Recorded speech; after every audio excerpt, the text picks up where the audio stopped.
नमस्कार, आप देख रहे हैं बिहार न्यूज 7। बिहार विधानसभा चुनाव 2020 को लेकर भागलपुर के बिहपुर विधानसभा क्षेत्र से पूर्व सांसद आरजेडी नेता शैलेश कुमार उर्फ बुलो मंडल ने नवगछिया अनुमंडल में अपना नामांकन दायर किया। नामांकन करने के बाद वापस लौटे बुलो मंडल का कार्यकर्ताओं ने गर्मजोशी से स्वागत किया। बुलो मंडल ने कहा कि नीतीश सरकार हर तरह से फेल है, चाहे शिक्षा हो या रोजगार या स्वास्थ्य व्यवस्था, हर तरफ से फेल साबित हुई है। इस बार अगर तेजस्वी यादव मुख्यमंत्री बनेंगे तो युवाओं के लिए रोजगार का अवसर खुलेगा और शिक्षा में सुधार होगा। बेरोजगारी दूर करना हमारा मुद्दा है, सरकारी व्यवस्था को तंदुरुस्त करना हमारा मकसद।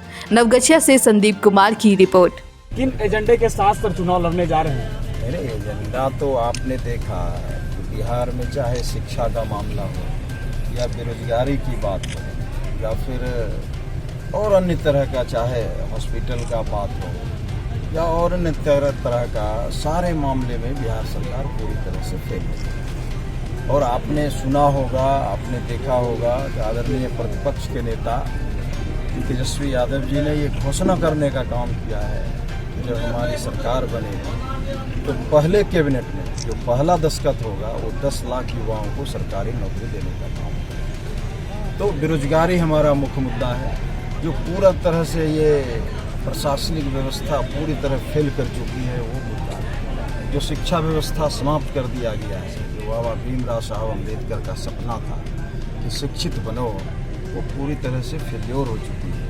तो इन सब सारे मुद्दे को लेकर हम लोग जनता के बीच में जाएंगे और लोगों को बताने का।